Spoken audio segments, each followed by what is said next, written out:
SCP Clockwork. For years it sleeps inside you until it rips you apart to build something unstoppable, as it rewrites what makes you human. The Clockwork virus from the SCP universe is an incurable pathogen with a 100% infection rate, affecting all animals including humans. It's extremely resilient, being able to survive outside a host for years. The virus doesn't kill you fast. It hides inside you, laying dormant for years, and then turns you into a ticking time bomb of pain and agony, as the virus slowly transforms you into a grotesque hybrid of flesh and clockwork. In the early stages, you may experience low energy and stiffness, but as it progresses, you'll begin to feel sharp pain as gears, springs, and cogs replace your organs. Your heart might become a ticking pump, your lungs a set of bellows, all while you're still alive. The process is slow and painful. Death is mercy that this virus won't offer you, as it traps you in a living hell. Your mind lingers as you slowly become a machine, all while you experience the pain of gears grinding through your flesh. You are consumed by the virus until you die of mechanical failure or starvation. Rage virus. 1 second you're normal. 10 seconds later, you're a screaming beast, hiding a secret so dark you'll never sleep again. The rage virus is a blood-borne pathogen born from a lab screw-up. Originally designed to reduce human aggression, a mutated strain was accidentally unleashed, and it did the exact opposite. The infection hits you like a freight train. Within 10 to 20 seconds of exposure through blood contact or a bite, you begin violently vomiting, twitching, and screaming as your eyes turn blood red. The virus hijacks your brain, locking you into a state of pure primal rage. But it doesn't kill you right away. You sprint, you climb, you attack anything uninfected with relentless, mindless violence. And you keep going, for days or even weeks, until you collapse from starvation or injury. The rage virus is a screaming prison. It's worse than death. You become a beast of fury, barely able to recall who you once were. And the worst part, there's no way back. The flare virus. Engineered to save humanity, it ends up ripping your soul apart, forcing you to beg just to see its endgame. The flare virus from Maze Runner is a man-made disease developed in 2013-60 after catastrophic solar flares scorched the Earth. It was originally designed as a painless population control measure to manage dwindling resources, but the virus mutated after release, becoming something far more sinister. It devours your brain over weeks, secretly sculpting you into a monstrosity. At first, the symptoms resemble a bad flu. Then it starts to unravel your mind,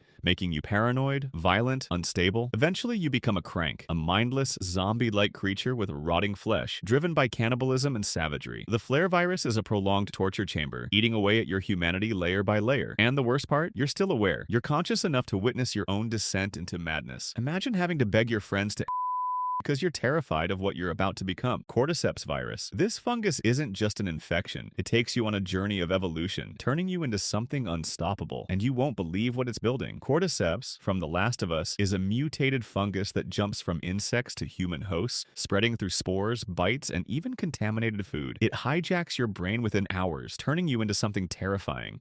Something you wouldn't even recognize. And that's only the beginning. Once infected, you become a violent runner, then a blinded, fungal-covered clicker, and eventually a stationary bloater, releasing spores to infect others. You'd think the infection is the worst part, until you realize death was the kinder fate, because the fungus doesn't just kill you, it erases you, slowly. It destroys your mind, forcing you to attack the people you love. You're not in control, not alive, not dead, just a vessel for the fungus to spread. T-virus. Death is final, but the T-virus doesn't let you die. It drags your corpse into something worse. The T-virus from Resident Evil is an engineered mutagenic virus created by the Shady Umbrella Corporation. Derived from the progenitor virus found in West Africa, Umbrella later modified it with various genetic materials such as leech DNA and Ebola RNA to make it more lethal and contagious. However, the T-virus has a bizarre purpose. It was designed to create BOWs, such as zombies or tyrants for military use. It's highly infectious, spreading through bites, scratches, bodily fluids,